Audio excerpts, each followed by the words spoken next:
base, not nearly as bad as second base. Welcome into Fantasy Baseball today on Tuesday, October 29th. I am Frank Stampfl, joined by Scott White and Chris Towers. Today on the show, we are recapping the top performers at third base from this past season and taking an early look at 2025 rankings. We also have a masterpiece created by our own Scott White that we will reveal later on. So make sure you stick around for the early rankings for next year portion, because masterpiece, you say? I would call it a masterpiece. Chris, you've heard it. It's very good. I think it's a masterpiece. Good. Yeah. Chris doesn't say masterpiece. I noticed though.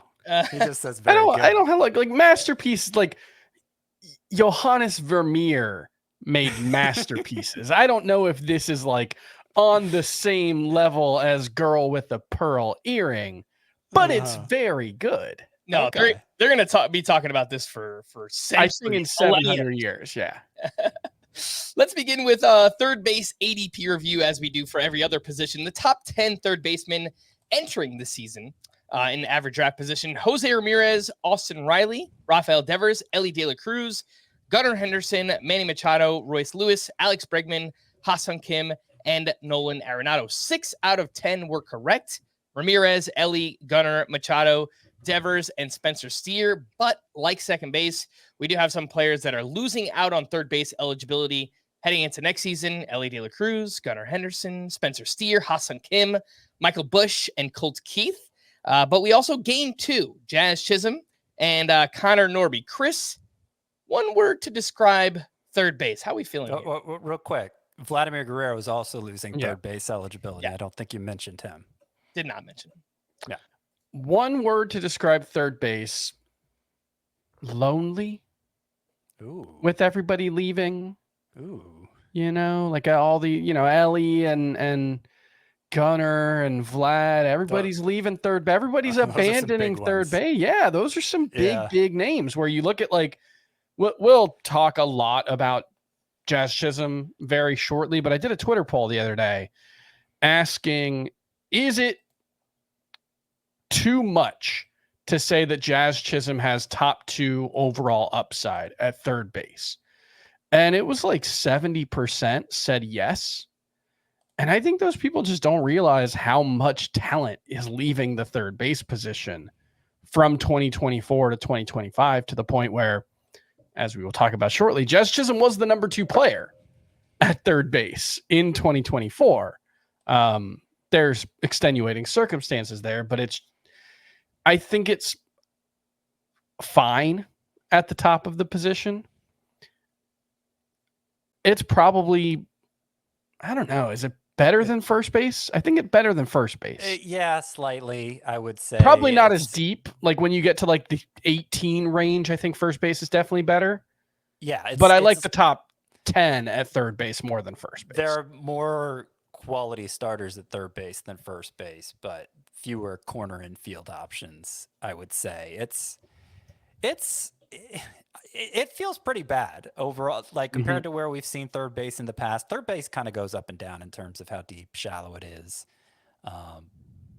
But it feels like the rest of the infield, basically not as bad as second base, maybe not as bad as first base, but still kind of bad. And it's like I said in one of the recent shows, it's just kind of the shame the order we go through the positions, because it's like we're getting all the bad ones out of the way first, because once we get to shortstop and then later the outfield, you'll see that's where a lot of the hitting talent has built up. As we do for each position, we will take a look back at the top 10 finishers at third base. And again, we don't really need to spend too much time on each player. Maybe just a quick thought on where that player is at and, where they might be moving forward. But the number 1 third baseman this past season, no surprise, it was Jose Ramirez. And if we're looking at points per game, 4.1 fantasy points per game, that was tops at the position as well. Put together what might be the best season of Jose Ramirez's career. He narrowly missed a 40-40 season, 39 homers, 41 steals, 232 runs plus RBI. He was incredible. One of the most reliable first-round picks. Scott, I guess my only potential worry is that progressive field was awesome this year for left-handed power. Is that going to be the case in 2025? I don't really see any reason why it wouldn't, but I guess there's a chance that maybe left-handed power takes a step back, and instead of almost 40 home runs, we get 30 home runs. But I think we're all still expecting a really awesome season from Jose Ramirez next year. Yeah, regardless of how progressive field plays next year, it's probably safe to assume he'll hit fewer than 39 home runs. In 2023, Jose Ramirez hit 24 home runs. It was a difference of 15. And that was on the lower end of this decade-long run of Jose Ramirez being a first-round type. Actually got him pushed out of the first round in some drafts heading into this year. But there's a range of outcomes here regardless of how progressive field plays. He spent his whole career there. We've seen his home runs fluctuate from mid-20s to high 30s. And regardless of where it falls in that range, he's probably going to give you a high number of stolen bases. Again, probably not the 41 he just gave you, but somewhere between 25 and 35, I would say, for Jose Ramirez. He's going to give you a solid batting average, maybe not as good as some of the first rounders, but it's not like he's a negative in batting average. Good number of runs, good number of RBI. Those are pretty much always there for Jose Ramirez. So he's at least a B+ in everything and has a chance of being an A in some of those categories, as we saw with home runs and stolen bases this year. And it's forever going to bother me that the Guardians' 162nd game was rained out, not made up because it didn't have any playoff implications. And he was denied his chance for 40-40 because that's still a historic accomplishment. He almost went 40-40-40 with 40 homers, 40 doubles, and 40 steals, which again, look, it was an awesome season regardless. But yeah, it's like, how often can you say that about a player? Not very often. We are going to skip over Elly De La Cruz, Gunnar Henderson, and Vladimir Guerrero, who, again, they gained third base this past season. Vlad had 12 games there, but none of those names will have third base eligibility moving forward. So we skip over those. Of them, Vlad's the only one that really has a chance to play much third base this year, right? Like, I can't imagine like what would have to happen for the Reds or Orioles to play Elly De La Cruz and Gunnar Henderson at shortstop. I think it's more like I don't know. At least the Reds have other shortstops. The Orioles, like, unless Jackson Holliday, like I can't imagine what the work, because Jackson Holliday is really only a player on that roster who plays shortstop. I haven't looked at the defensive metrics for him. How is Elly De La Cruz? He's very, as very a shortstop. Good. Very good. He makes a lot of errors, but he's very good. Yeah. Then they'll probably stick with him there. They could shift things around. Matt McLean playing shortstop, Jonathan India at second. As things stand, I imagine Jonathan India is moving to third base, which is how he started out in the minors. So that's not too much of a stretch. And then the Orioles, same thing. Holliday could play shortstop. You could move Jordan Westberg over to second and stick Gunnar Henderson at third if you thought that was your best defensive alignment. But I don't think either of those organizations is going to think that's their best defensive alignment. So if we skip over those names, the next third baseman up, Jazz Chisholm, who averaged 3 fantasy points per game, which is solid, maybe lower than you'd expect. But Jazz, not really a big OBP guy. He does strike out a decent amount. Not, actually got better this season. But he finally managed to stay healthy, flashed the power and speed, 24 homers, 40 steals, a career high 147 games for Jazz. He got better after he was traded to the Yankees. He actually improved against lefties this season too. Not that he was good. He was around a 700 OPS, but that's much better than what we've seen from Jazz in the past. Chris, one thing here that worries me with Jazz is suffered a UCL sprain in August. Like, will he need surgery at some point? That kind of feels like an injury that could pop up again in the future. So just things that kind of worry me a little bit there with Jazz. And he hasn't been good in the postseason for the Yankees. He was bad in September, and he's been pretty bad in the postseason. It looks like he's hitting 3 stolen bases in game 1, though. Yeah, it looks like he's hitting below 200 in the postseason overall. But that all being said, you look at the overall pace, especially after he got traded to the Yankees. I think it was 36 homers, 59 steals, 39 homers, 63 stolen bases. was Jazz Chisholm's pace after getting traded to the Yankees. And that was why I asked the question earlier about whether he has top 2 upside. And I know Austin Riley and Rafael Devers, like there's some really good other players at third base, but I think obviously a lot can go wrong for Jazz Chisholm. And so far in his career, more has probably gone wrong than right on the whole, at least relative to other players. I think the best case scenario season for Jazz Chisholm is probably better than Riley or Devers, at least in a 5x5 context. And it's easier to say that having seen after he got traded to the Yankees, what a best case scenario can look like. And he's a guy who the underlying numbers don't back up what he's done 3 years in a row. And I think that's probably a sign that his athleticism, his pull heavy swing makes him a decent bet to continue to outperform. And playing at Yankee Stadium probably makes that even more likely, at least from a power perspective.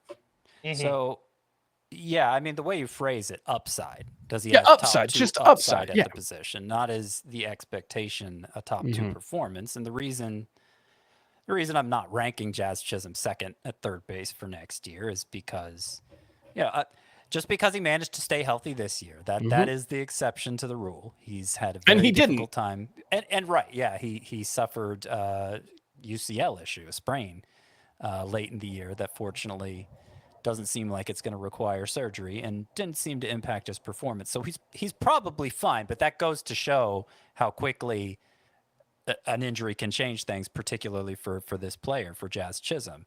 The other reasons I'm ranking him behind Riley and Devers are batting average, a pretty low batting average ceiling here. He's clear batting average limitations for Jazz Chisholm. And also, as good as his home run and stolen base pace was with the Yankees, the run and RBI pace was pretty bad just because of where they bat him in the lineup. And I don't see any reason to think that'll change. Maybe if Gleyber Torres leaves, they'll consider Jazz Chisholm for the leadoff spot. And that would be a pretty big deal, going from batting, what is he, usually like 6th or 7th? Like 5th or 6th usually. Yeah, to leadoff. That would help things. But that's another reason why don't just focus on the home runs and stolen bases there, because everything else for Jazz Chisholm is kind of less than ideal. Yeah, it just feels like a high variance play all around. Like you mentioned, Chris, the upside is, I think, massive, sky high for Jazz. The downside, based on the injuries and strikeouts that we've seen in the past, struggles against lefties, I think there's a pretty big downside for him as well. The nice thing is you're not going to have to draft him as the number 2 third baseman. Right. Yeah. I don't know exactly where the ADP is going to settle in. It'll be 4 or 5, I think. Yeah. Probably a top, 60 player drafted, something like that. Yeah. When I was actually putting together my top 600 for Roto prior to this, still got a ways to go, but Jazz Chisholm, oh man, where does he come out? I thought I had it ready here. Okay, so he comes out 29th for me. It was actually surprised how high I ended up putting him. And I'll actually have to make a change in my third base rankings when we go to talk about them. Oh. Ooh. All right. Well, before we take our first break, you can always listen to FBT in our 5-minute podcast, Fantasy Baseball Today in 5 on Spotify. Scan the QR code on the screen now if you're watching on YouTube, and that will take you right to the FBT Spotify feed. Let's take our first break, and when we return, back into our third base recap. We'll do that right after this. Welcome to JJ's. I'll have a... Wait, there's no way I can get a burger? No chance, but you can have the NFL on CBS streams live on Paramount+. Oh, hang on. There's a toy. Welcome back in. The top 2 third basemen again were Jose Ramirez and Jazz Chisholm, kind of. The number 3 third baseman was Manny Machado, who averaged 3.1 fantasy points per game. He was just ahead of Jazz in that format. Slightly better plate discipline there for Manny Machado. Got off to a slow start, but then really picked things up, hit 275 with 29 home runs, 105 RBI, and 11 steals. And kind of feels like he could be even better next year. He's not recovering from an elbow surgery or anything like that. He'll also be 32 years old. But overall, Scott, I feel pretty good all around for someone like Manny Machado. I feel great about Manny Machado because there were 2 years in a row there where he was impacted by that elbow injury, first playing through it and then kind of making a hurried return from surgery. Remember, he was actually limited to playing DH early in 2024 because they didn't want him making throws from third base. From June 1st on, Manny Machado hit 294 with an 879 OPS. So he basically looked like prime Manny Machado again after back-to-back years playing through that elbow injury, finishing with an OPS just below 800. It was closer to 900 over those final 4 months. And this is a Hall of Fame caliber player who's still in his early 30s and is in a great lineup. And my initial inclination was to rank him ahead of Jazz Chisholm. This is actually the change I'm going to make. I'm dropping Machado behind Jazz Chisholm because of the upside Chisholm offers with the stolen bases that Machado doesn't.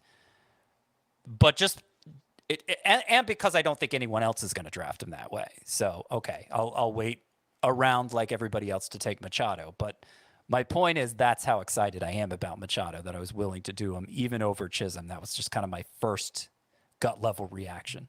Mm-hmm. The number 4 third baseman was Matt Chapman. He averaged 3 fantasy points per game on the nose, had a very strong first season with the Giants, where he hit 247 with 27 home runs, 98 runs scored, and 15 steals. Those steals really kind of popped up out of nowhere. He had 11 total steals in his first 7 years of his career, but he's also 84th percentile sprint speed. So maybe we don't expect 15 steals, but can he chip in another, 8 to 10? I don't think it's impossible for Matt Chapman to do something like that. Chris, we recorded way too early busts last week as a bonus FBT in 5 episode, but you know what? As I started digging into Matt Chapman, I really liked what I saw, man. What has you so concerned about Matt Chapman?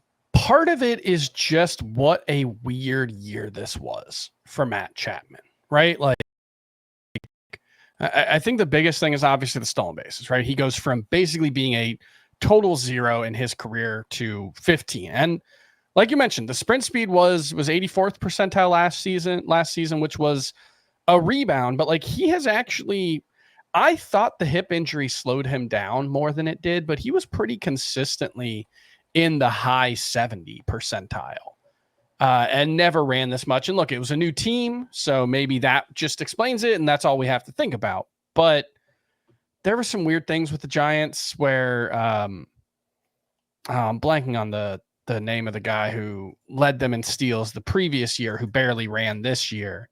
And it was like some guys who should have ran didn't. Tyra Estrada, right? He only had 2 stolen bases this year. He had 23 the year before, 21 the year before that. It was just like a weird thing where like only Matt Chapman and Tyler Fitzgerald ran for the Giants this year. They're the only players with more than 6 steals for them. And then the other thing for me is Chapman batted 4th or 5th most of the season, and he scored 98 runs while being a decent but not great hitter. 328 on base percentage. Again, that's fine, but it's not great. Only 78 RBI. It just like the production that he gave us last year was very weird in a way that, look, maybe it just comes out in the wash next year. And instead of 98 runs and 78 RBI, he has 95 runs and 80 RBI, and it looks exactly the same, and it just makes a little more sense. But it's just the way he came about the production was weird. And then going from Toronto, which has been a not great hitter's park, to San Francisco, all of a sudden we see, after he underperforms his expected stats multiple years in a row, he's overperforming or performing to them this year in a way where I would have expected underperformance playing half his games in San Francisco, especially for a guy who relies on hitting the ball to the power alleys so much. So it just, I put it all together and like, I love the player. Matt Chapman is one of my favorite players in baseball. I think he is, if not the best defensive player I've ever watched play baseball, he's number 2 behind Andrelton Simmons. I truly think he is like an all-time great defensively. I just don't trust the bat, and I don't trust the way he came about his production this year. If I could make a couple counterpoints here. Go for it. One is the stolen bases. Look, they put him in terms of where he finished in 2024. Those stolen bases helped Matt Chapman finish ahead of Rafael Devers. So it would be a problem if people are drafting him ahead of Rafael Devers. He would really need to deliver those steals. Nobody's going to draft him close to where Rafael Devers is drafted next year. So I don't think the steals are even necessary for him to live up to what his draft position will be. There's a chance for them, and that'll be great, but it'll be a nice bonus for Chapman if he delivers them again. The other thing is, and you kind of mentioned it, what he did this past year seemed like what he should have been doing all along. And I think there are reasons why he got kind of lost and ended up underperforming his expected stats. The biggest is that final year in Toronto, 2023, Matt Chapman, his pull rate on fly balls was by far the lowest of his career. And I talked about this article I remember prior to the season where that was something he and Bo Bichette, another player whose power numbers have fallen way off, that was something they worked on. They wanted to drive the ball to the opposite way. And I think it just messed him up. His strikeout rate ballooned there for a few years. It got back closer to something we were seeing from Chapman earlier in his career this past year. So I do think there's a lot to like here, as long as you're not expecting stolen bases and as long as you're not expecting batting average help. I think Matt Chapman, once all the studs are off the board, and that's where I think he'll go, I think he'll probably live up to his draft position. Yeah, I think he's more of a fringe starter, but like I think it's fine to draft him if you end up out on third base and he's your option. I think it's probably okay, but I do notice you have him a few spots ahead of where I have him. Yeah, from a skills perspective, I like the fact that he improved his plate discipline this year. Now maybe the strikeout rate regresses once again. The StatCast numbers are also incredible. He hits the ball so hard. Expected stats are pretty good there for Matt Chapman. So yeah, I'm hoping he can come somewhere close to what he did this past season heading into 2025. The number 5 third baseman was Eugenio Suarez, who averaged 2.7 fantasy points per game, which is lower than you'd like, mostly due to the plate discipline here for Suarez. And it was a tale of two seasons. The first 3 months, he hit 196 with 6 home runs and a 591 OPS. He was unusable for fantasy. He actually got dropped in my 15-team Tout Wars League. Think about that. 15-team roto, corner infield spot, third base. I bet you didn't even think about picking him up. I was actually the one who picked him up. Oh. So that's why Had he gotten hot? Because I remember him getting dropped in a couple of leagues, and I was just like, nah, man, I'm good. No, it was just a deeper league, and I'm like, oh, he's going to play. So if nothing else, like, whatever, we're just getting at bats. But final 3 months for Suarez, completely different player. He hit 312 with 24 home runs and 974 OPS, He lowered the strikeout rate. He hit the ball hard, 15% barrel rate over those final 3 months. Suarez now 33 years old, and he has a $15 million club option. I assume the D-backs will pick it up. Scott, where the numbers just ended overall, the expectation probably shouldn't be much lower than that, but it's like, I don't know. Are you excited to draft Eugenio Suarez heading into next year?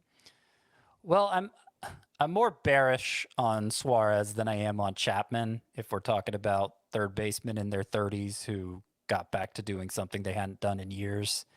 Suarez, yeah, we could point to the first half how bad it was, but the previous 4 years he hit 221. So he had kind of fallen off as a major fantasy contributor. Was kind of sort of the only those 15-team roto leagues are the kind of leagues where he was being drafted at all. But now that'll change after the second half he had, and it is good that presumably he'll be staying in Arizona where he found so much success after 2 years in Seattle.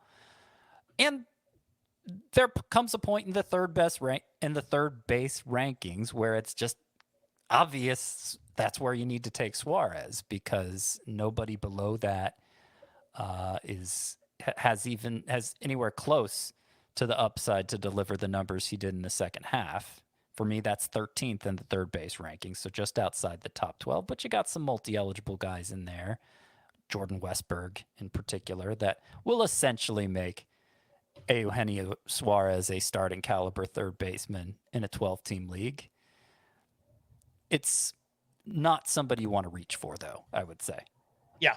The number 6 third baseman was Rafael Devers, finally getting down to him. Injury-riddled season for him, unfortunately. 3.2 fantasy points per game. That was 5th best at the position behind Jose Ramirez, Gunnar Henderson, Vladimir Guerrero, and Ellie De La Cruz.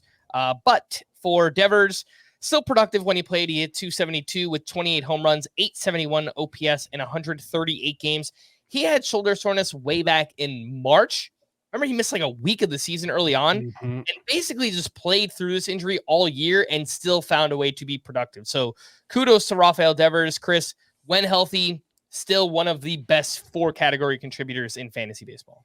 Yeah, it's probably more like 3 3/4. Like, he's not hurtful in batting average. Yeah. He's pretty good, but it's been 271 to 279. 3 of the past 4 years. That 295 in 2022, that feels like the ceiling for Rafael Devers, and he's awesome. I think you love everything about him except the fact that he doesn't steal bases. I did read I think it was Ian Brown of MLB.com, his Red Sox newsletter that I'm subscribed to. He did mention the possibility of Tristan Casas getting traded and the Red Sox moving Rafael Devers over to first base, 1, to keep him healthy, 2, to improve the overall defense on the infield. If it doesn't happen this offseason, that certainly feels inevitable in the long run, and that'd be good for first base. It'd be nice to have a little extra flexibility for him in 2025 if that does happen. But I think hopefully just like playing a little less physically demanding position hopefully could help Rafael Devers stay healthy after this season. So I don't know. I think he is what he is, and what he is like, I don't know, a middle-class man's Yordan Alvarez.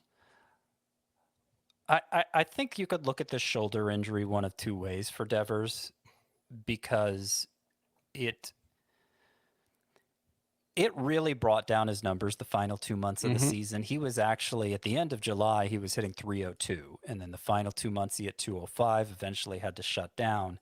And it's clear that the shoulder was affecting him because his bat speed that we now can measure really dropped those final 2 months. His arm strength on his throws from third base, it fell off too. That's why the Red Sox ultimately made the decision to shut him down. So I was playing with shoulder issues all year. They were really crushing him late in the year. And it makes you wonder where his numbers would have ended up if they weren't. That's the positive way to look at it. The negative way to look at it is it affected him all year, and by the end, he was not the same player anymore. Yeah. So if off season isn't enough to heal Devers, that's concerning. I assume it will be. The Red Sox are assuming it will be, but it's going to be in the back of my mind heading into spring training, and you'll want to pay close attention to the reporting on Devers if there are signs that bat speed is slow again. It's like Rafael Devers and Austin Riley both ended up having their seasons cut short. Riley more so than Devers, but Riley's, at least at this point, is much less concerning than Rafael Devers, because I think it was a fractured wrist, but it was actually a hamate bone. Hamate, okay, so he'll have the full offseason to recover. He should be totally fine. He missed time early on in the season with a different injury, but I don't think that was one that lingered or occurred at all. So that was a weird situation. You guys remember that with Austin Riley? We just didn't go on the IL for like 14 straight days. They just played a man down for 2 weeks, basically. That was weird. Was that with the hamate bone injury? No, that was a different, a leg injury or something. I can't remember what it was. It was in like May, I think. But it was just weird. But yeah, both Riley and Devers are kind of the mirror image of each other. Riley got off to a bad start, was heating up before his season ended. Devers got off to a great start. Season ended when the injury became too much, but I'm a little less concerned for Riley than Devers, although I don't know. I think they're basically a coin flip for fantasy in 2025. Yeah, it was an oblique injury for that's what it was. Yeah. Austin Riley that kept him out for 14 straight days, and they just never put him on the IL. So that was a pretty interesting situation. Devers had a somewhat similar situation with the shoulder, where they just he just didn't play for like a week. Yeah. I hear what you're saying, Scott. I think I'm a little bit more glass half full just because the fact that Devers, it sounds like he played through this injury all year and he was still mostly himself, like. You said glass half full and then Chris took a big drink out of his glass of water. It's like a fifth full now, so. Yeah. Comedic he was trying to empty it for you. Tried. No, I was just thirsty. Fair enough. All right. Well, we are going to skip over Spencer Steer, who is next up on the third base finishers here, but does not have the third base eligibility.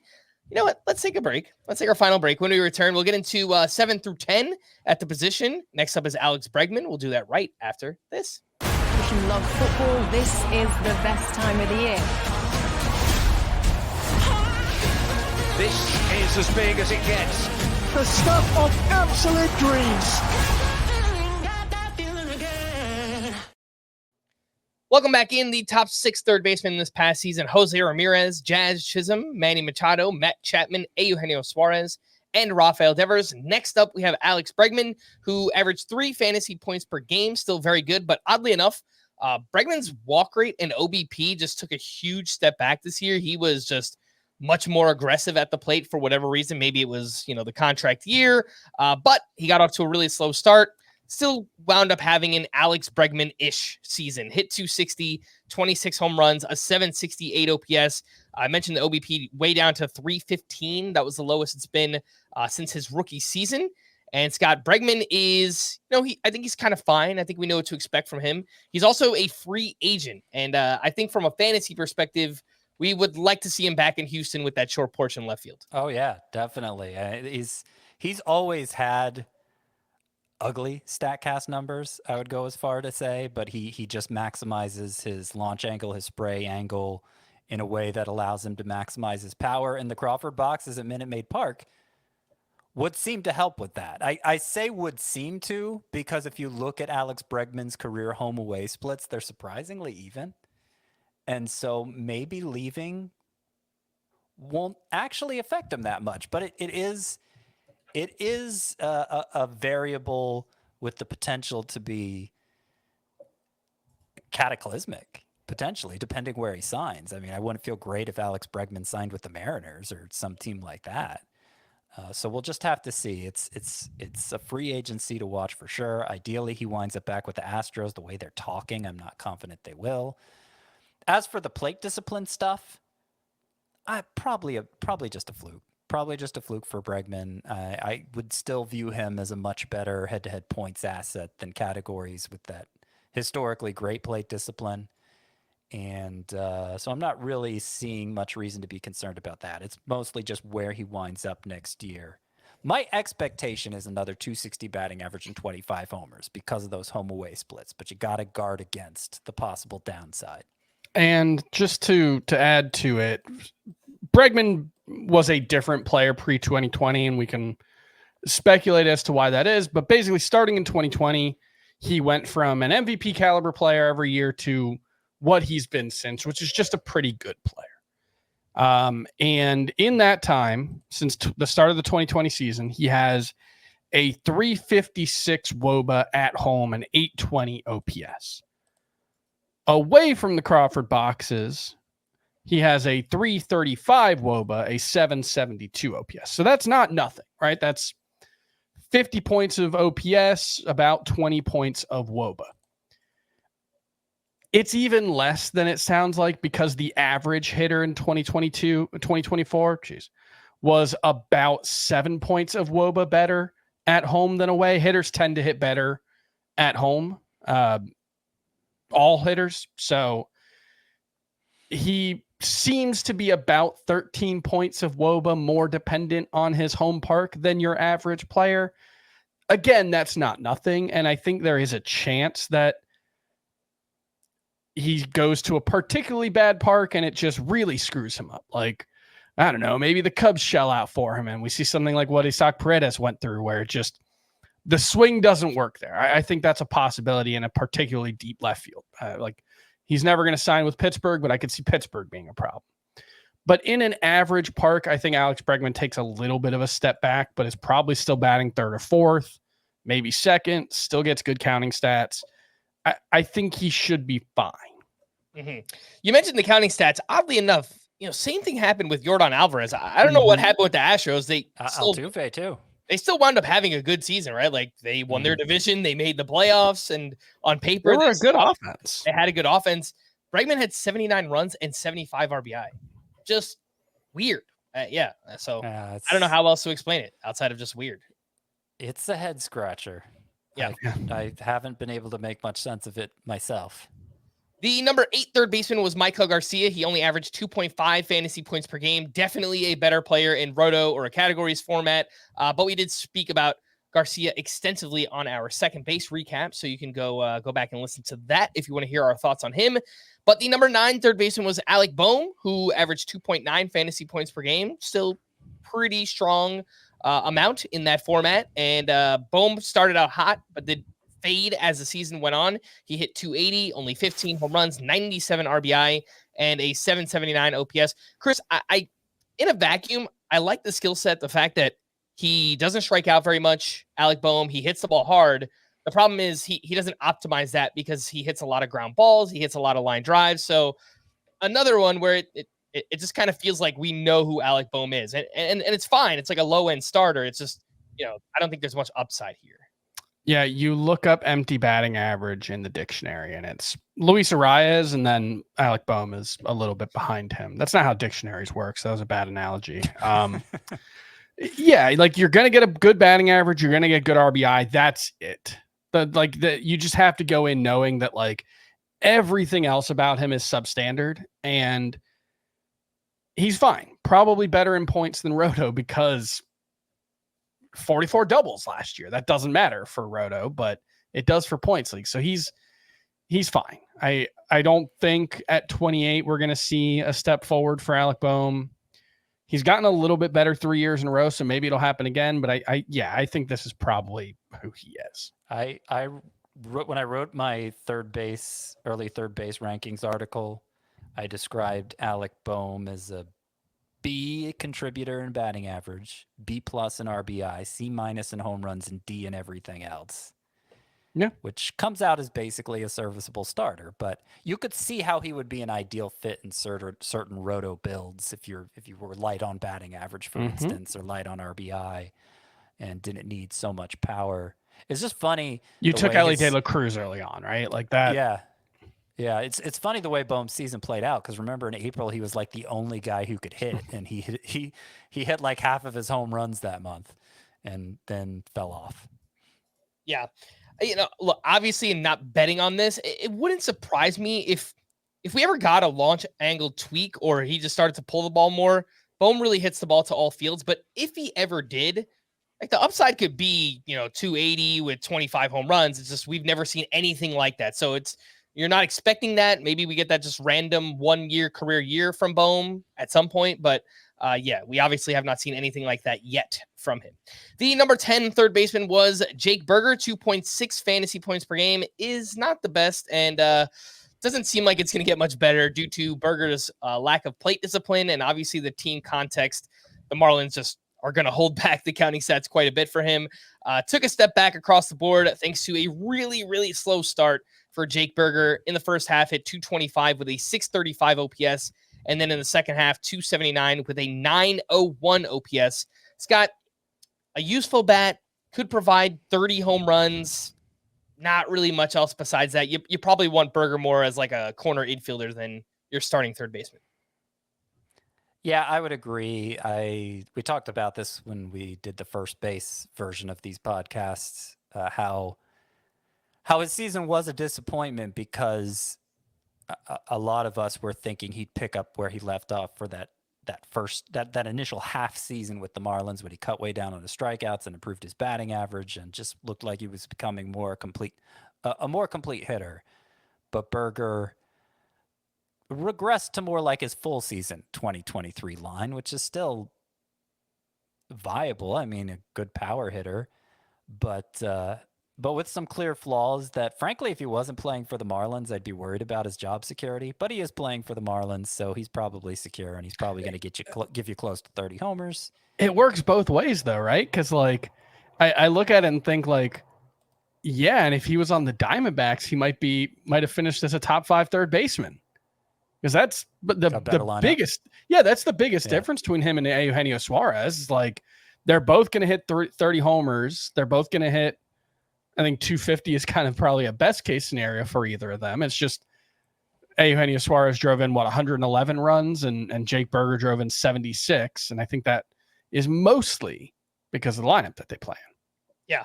I do think there's a chance that Jake Burger could be traded too. I know they just acquired him last year, but new management in Miami, like maybe they just want to rebuild the team in their vision, whatever it might be. So I think he's a name to watch. Maybe Jake Burger on the move somewhere this offseason. Again, that was your top 10 third basemen. Just to recap, we had Jose Ramirez, Jazz Chisholm, Manny Machado, Matt Chapman, Eugenio Suarez, Rafael Devers, Alex Bregman, Michael Garcia, Alec Bohm, and Jake Burger. Let's quickly hit some news and notes. I guess update on the World Series. I think when most people listen to this, the Dodgers will already be crowned your World Series champion. I've done this entire podcast as that meme where you pull the mask back and it's just like line behind it. That's basically where I'm at. But it's not looking good for my Yankees. This is the ending of Game 1. Just feels like it completely flipped this series on its head. And obviously some questionable coaching decisions there by Aaron Boone, but credit to the Dodgers, man. Freddie Freeman, walk-off grand slam, you got it done. So that was, I was watching it in a bar in Brooklyn, and it was surprisingly an even split between Yankees-Dodgers fans at this bar. I would say like 60-40 Yankees fans. A lot of holdovers from those Brooklyn years, exactly. Seems very weird. A lot of Robins fans. Is that what they used to be called before the Dodgers? Yeah. Anyway, the Yankees fan in the corner. Sorry, I went to the Met this weekend and saw like a behind the scenes of their baseball card collection. It's actually very cool. And someone referenced the Brooklyn Robins, so I just wanted to drop that. Guy in the corner, Yankees fan, who had been clearly not having a good time most of the night. As soon as Freddie Freeman hits the ball and it's gone, smashes a glass on the table, storms out, sticks his finger in the Dodgers fan face behind me, curses him out, and storms out as his like very embarrassed friends just like file out single-handedly after him. It was an unbelievable moment to witness in person. And I'm glad that Freddie Freeman gave that to me. Yeah. I'm sorry, Frank. My wife and I just sat on the couch for like 30 minutes in silence. I was just perusing Twitter, and it was a good night for interactions on Twitter. I guess that's the, I mean, that was an all-time. Like, I know people are like, oh, it wasn't Kirk Gibson. And like, okay, fine. It was an all-time moment. It was incredible. No, it was awesome. And credit to the Dodgers too, because Nestor Cortez, who hadn't pitched in over a month, comes in biggest spot in his life, in his pitching career, in his professional career. This is the biggest spot. Shohei Ohtani and Freeman both swung at the first pitch. Like, credit to them. They were super aggressive. They're like, this guy hasn't pitched. He's going to groove a fastball. Boom. Let's do it. And obviously they made the most of that. So. Freddie Freeman is also just absurdly locked in. I think he's homered in each game of the World Series, and he's homered in 5 straight World Series games going back to 2021. Yeah, matching the record. And the homer today off Clark Schmidt, I saw it was the first up and in cutter that he's ever homered off of. Like something, he's seen like 300 of them. And that was the first time he's ever homered on a cutter up and in. I think that was the stat I saw. So he's absurdly locked in, and I'm happy to see it for him. Yep. It was a tough season for him. Sticking with the Dodgers for a second here, Shohei Ohtani suffered a left shoulder subluxation in Game 2, but he was back in the lineup for Game 3. I don't know, at like 25%. He did not look healthy. The guy was like wearing a sling before the game. Someone texted me asking, does this affect his fantasy value for next year? And I hadn't really thought about it.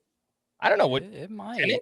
I don't know. It might. This is I was surprised he was back for Game 3. I think we all were surprised. They had to pop the shoulder back in place to do the testing, and then the testing revealed no additional structural damage, and so there was a pain tolerance issue there. But when somebody dislocates their shoulder even partially like that, it's more likely to get dislocated.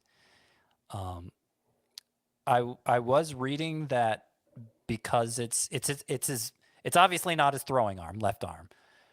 It is his primary arm for hitting, like where all the strength comes from, but it would actually be worse if it was his bottom hand for messing up that shoulder. So the Dodgers seem hopeful that there's not going to be a recurrence of this to the extent they can predict these things. But they may look into surgery in the offseason, and yeah, that would definitely change our approach to Ohtani heading into next year. Also, there's a chance Dave Roberts said he's not going to run again this World Series. There's a chance he runs less next year to avoid a shoulder injury. And just in general, because he's pitching. I think one thing we've seen is that Ohtani tends to run more when he's not pitching. We certainly saw that early in his career when he got hurt. Yeah. No, that's 100%. I think the expectation, even before this injury, was that Ohtani would run less now that he's going to be starting again next year. And now with this injury, maybe it's even less than that. Whatever you thought it was going to come down to, 30 to 40 steals, maybe it's like 20 to 30. I don't know. Yeah. I mean, I can't see myself. Well, could I drop him to third? I think I'll be top 3, but it's not going to be an obvious number 1 unless I don't know what it would take. If to relieve people's concerns. Well, if you're in a league where the pitching stats count. Yeah. Then he's a clear in number addition one. to the hitting, both. Yeah. Okay. Rare league, but daily leagues, I guess.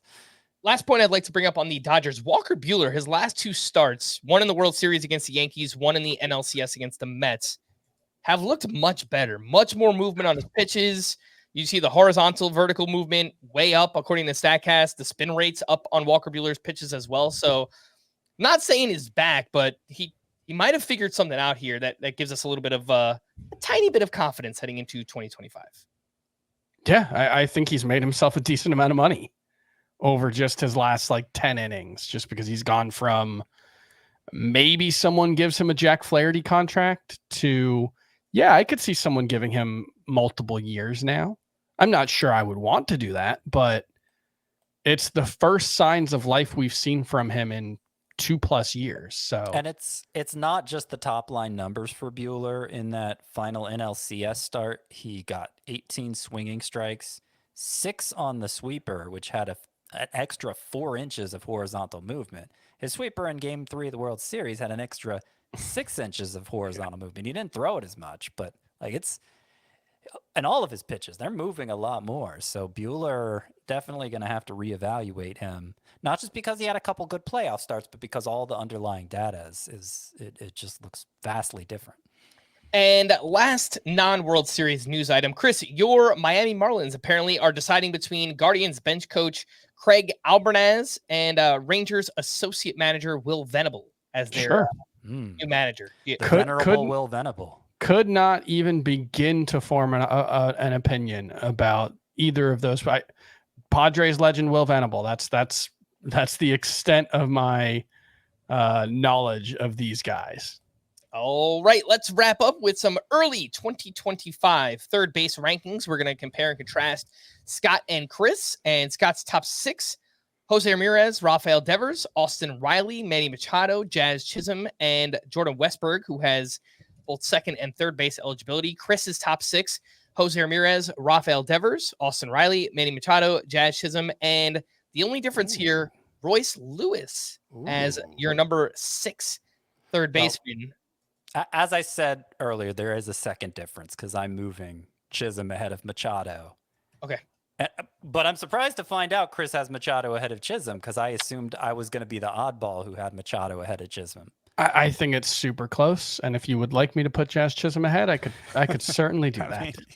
I may end up there, yeah. Yeah, I mean, you've been touting him more than I have, so I'm I don't know. Maybe I'm wrong in how people are going to draft Machado. I don't know. I want a lot of Machado next year, so I don't want to rank him too low, but I don't want to rank him too high either. I think the postseason and just the general injury scaries will probably keep people off Chisholm. Like you said, you had him 29th.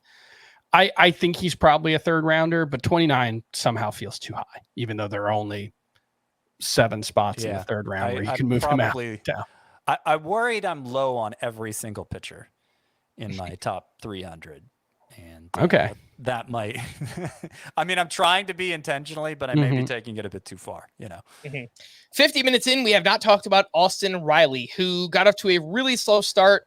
We did. Started to pick things up. We kind of mentioned his name, but we haven't talked about him in depth, I guess. And then the season ended with a fractured right hand, fractured hamate bone, as you mentioned, Scott. But 256 with 19 home runs, 783 OPS in 110 games for Austin Riley. He underperformed his expected stats by quite a bit, but he hit the ball harder than ever before. 96th percentile average exit velocity. The barrel rate was in the 94th percentile. So, Scott, I have no reason to believe that we won't get the Austin Riley bounce back. Yeah, I don't either. I have no reason either. His final 57 games, to use an arbitrary cutoff, 292 batting average, 942 OPS. It's kind of like Julio Rodriguez, where you've come to expect a slow start from Austin Riley, but then he corrects it. He's so strong in the middle and toward the end of the season that the numbers all correct. And sort of like Julio Rodriguez, we got an injury at the worst possible time that prevented those numbers from correcting all the way. And I don't think we should change our evaluation of Riley much based on that. If you didn't know anything about the top level numbers and you just saw the skill set numbers, you would think Austin Riley had the same exact season 4 years in a row, basically. Yeah. Like there is nothing in the underlying numbers last year to suggest that Austin Riley was a worse hitter. I honestly, you mentioned we haven't talked about him 50 minutes into the show. I feel like we've talked about him too much. Obviously not, because I think people will be concerned about him when they look at the numbers, but I think there is nothing in the skill set to be concerned about with Austin Riley at all. Chris, talk to me about Royce Lewis, who you have inside your top six at the position. And look, he continues to show flashes, but this past season, more injuries. He was limited to 82 games, dealt with a strained right quad and then a strained right adductor. And then he was really bad in the second half. His quality of contact took a huge step back. So probably playing through injury. Chris, who is Royce Lewis? Royce Lewis is a 25-year-old third baseman for the Minnesota Twins, who has played 152 games in his major league career with 33 homers, a 268 batting average, and 824 OPS. And I think that's probably just what he is. I think he is probably not the best player in baseball, like he has looked like for stretches when he's been healthy before the most recent stretch. I don't think he's nearly as bad as he performed in the second half of the 2024 season. I think it's really unfortunate that the worst stretch of Royce Lewis's career has come alongside the only time he's managed to stay healthy for more than a month, but I don't think it's anything more than unfortunate. Like I don't know. I think there's upside to grow and be a true impact bat. And I think an Austin Riley like outcome is well within the realm of possibility. The quality of contact was not there last year. And I think that's enough to move him down several spots in the rankings. But yeah, I still remain pretty optimistic about Royce Lewis moving forward. Yeah, I mean, you're definitely more optimistic than me. I have him 9th, as we'll soon reveal, while you have him 6th. And I mean, for me, it's as simple as we finally got a healthy stretch from him, and it was bad. It was bad. We were evaluating him on these small samples where he looked like the best player in the world. And first extended run looked far from the best player in the world. And I think there's still enough upside there to rank him 9th, obviously. But now there is risk for Royce Lewis apart from injury. There's performance risk, and the injury risk is so much to begin with. I am very interested to see where the ADP kind of falls on Royce Lewis, because entering this past season, he was, a top 60, top 75 pick, depending on the draft. Some people were more aggressive than others. How far does he slip? Is he outside the top 100, outside the top 125? If that's the case, I don't know. Maybe I'll be a Royce Lewis guy. Yeah, without having done it, I feel like 90-ish seems reasonable. Like where I was drafted. I think there's a clear top 5. Like I think there's a clear one. There might be a bigger gap between Jose Ramirez and number 2 than any other position. And then I think that top 5, off the top of my head, 50, 60 spots of ADP difference between Jazz Chisholm and whoever ends up number 6, whether it's Jordan Westberg or Royce Lewis or whoever. I think it's probably one of those two. I think there should be like 4 or 5 rounds between them. I have Royce Lewis 85th as the person who ranks him 9th at third base, but I may be too low on all the pitchers. But still, that's close to what Chris said. Just to give the exact number for Royce Lewis, 58 game stretch. So basically the same length as Austin Riley's great stretch. Royce Lewis hit 207 with a 620 OPS. I mean, it was just totally useless. And I don't think he's that bad, obviously, but it's like, wow, now I have no idea what to expect from him. Scott's 7 through 12 in the third base rankings: Alex Bregman, Matt Chapman, Royce Lewis, Junior Caminero, Alec Bohm, and Mark Vientos. And Chris's 7 through 12, Jordan Westberg, Alex Bregman, Mark Vientos, Alec Bohm, Eugenio Suarez, and Junior Caminero. Scott has Chapman at 8. Chris does not have Chapman in his top 12. But Scott, someone that you really do like quite a bit is Junior Caminero. You have him ranked 10th at the position. Did someone say Caminero? Can you name the Ray who hit that drive over the fence that makes 35? Caminero. Well, he's kind of slow, unlike Jackson Merrill, but he's lightning quick as compared to Will Ferrell. Caminero. Whoa. Caminero.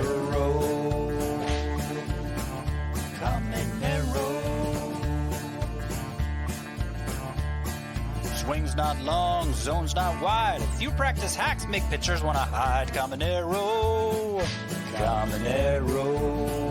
Finally beating out all the utility sorts. Service time manipulation is matter for the courts. Caminero.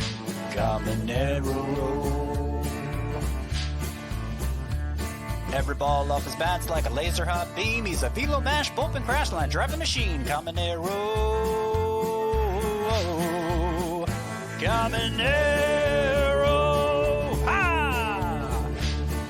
Ha, Caminero. Whoa, Caminero.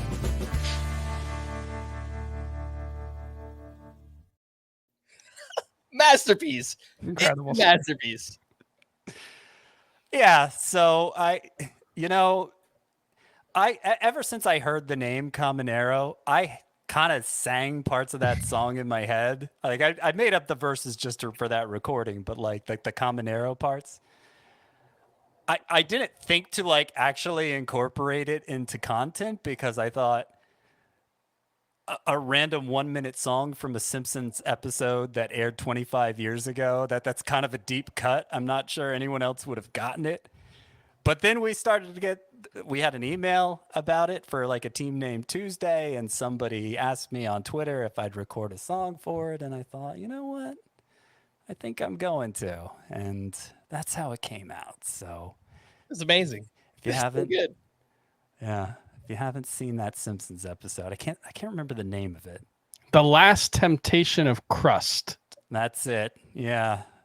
Season. I think I'm up to season 14 on my watch. I did watch it a few weeks ago. There you go. So Chris gets the reference he might have not have gotten before. For those listening, you obviously heard the audio. For those watching on YouTube, I tried to come up with something creative for like the video side of things. I just took the Canyonero picture and I put Junior Caminero's face in there. I put Scott's face in there. And so should have had them driving the car together. You know what? If I had more time and more skill at doing that, I would have tried to do it. But ultimately, yeah, it's fun. Good stuff, Scotty. I spent way too much time recording that song. So I don't. I thought about it too. I'm like, you have like periods throughout your day where nobody's home, right? Because this is the thing I've struggled with when I've done songs for the show is I need to like, hey, honey, when's your next doctor's appointment? When are you leaving the apartment for several hours? so I don't embarrass myself singing while my wife is home.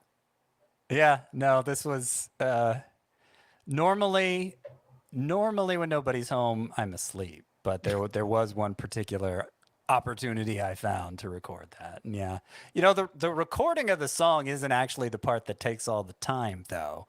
I was telling you guys beforehand, it's not like there's a karaoke version of Canyonero out there. So it was kind of a task getting Hank Williams' voice, because Audacity does have like a vocal remover option, but it left like this echo that wasn't even in line with the melody. So it just sounded like total trash when I was recording different lyrics over it. So I had to really Google, and I found like some British site.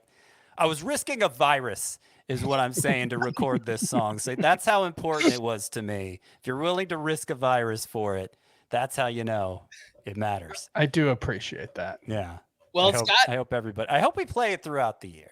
Yeah. We'll make I don't know, whichever one of the Caminero, the times you say his name, whichever one you want, we'll make that a drop. So whenever he has a big game, we can kind of work that in. But why don't you talk to me about him? You have him ranked as a top 10 third baseman. That means you must like him. I do. I don't know what take to give, really, that isn't obvious. He was in the running for number 1 overall prospect coming into this year. And he got a little bit of exposure in 2023. We waited for the Rays to call him up. It finally happened over the final couple months, and he was solid. He did hit the ball as hard as he did in the minors. The exit velocity is very impressive, as I mentioned in the song. And while the top line numbers don't blow you away, you got to remember that's the norm for rookie hitters now. The first couple months they're going to be kind of sluggish, but then they tend to break through in that third month, as we saw from both of the Jacksons and who else? A few others this year. Going back a few years, Julio Rodriguez, Bobby Witt, all of them.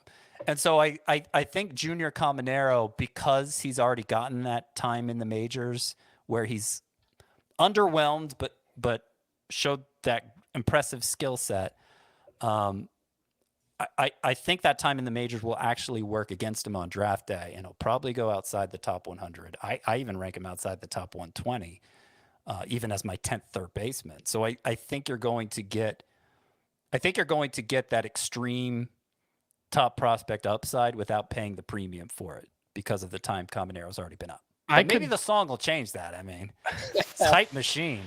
I could talk myself into moving him as high as 10th, and maybe even 9th. We probably an oversight. We haven't talked about Mark Vientos.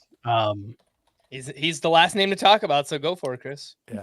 Tough one, because he's gone from having basically unplayable contact skills to good enough if he's a legitimate plus power threat. And this season, for the most part, over the final 3 months or so, he made it work for him. And it's not like he has a 75th percentile zone contact rate. That's actually slightly better than Rafael Devers. That's another guy who swings and misses a ton, is a very aggressive hitter. You can make that work. Rafael Devers is a lofty goal to aim for, and he's a pretty freakish power hitter in a way that I don't know if Mark Vientos is yet. So I think if the gains that Mark Vientos showed this year are legitimate and he sustains them, I think he can be a solid starting fantasy option. I think we're dropping Mark Vientos by the middle of May is a live possibility for 2025. So I think he is maybe the player here with the widest range of outcomes, at least among the ones we've talked about. And I'm also not sure he has true elite upside in that range of outcomes. So I don't know. It's funny that I'm higher on Vientos in my rankings than Scott is, but I may end up ranking Vientos in the overall lower than Scott does. I'm not 100% sure how that's going to work out yet. The pitchers are going to change everything. I think I'm just like a little more worried about third base outside of the top 5.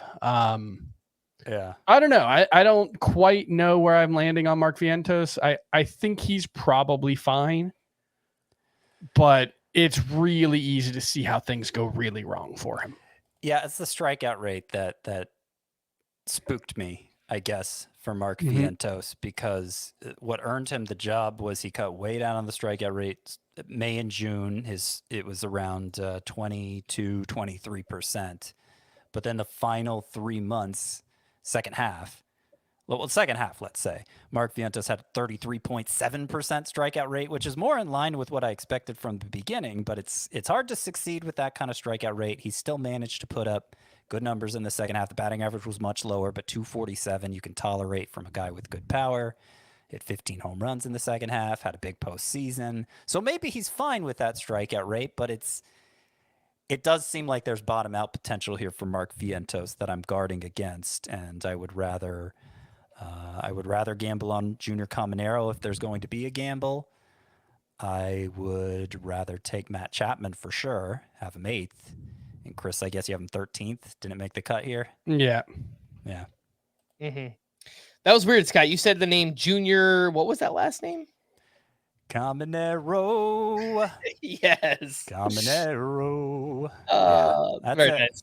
And last point on Vientos, you mentioned the postseason. Not that we should let postseason numbers affect, how we view a player the following season, but I could maybe see some people being influenced by Vientos had a huge postseason, 327 with 5 home runs and a 998 OPS, only a 13-game sample, but obviously he kind of looked like a budding star before our eyes. So we'll see if he can carry that over here into 2025. We are going to wrap there for Scott and Chris. I am Frank. Thanks as always for tuning in to Fantasy Baseball today. Please make sure to follow and leave a 5-star rating on Apple or Spotify. And we will be back again on Thursday, Halloween. Bye-bye.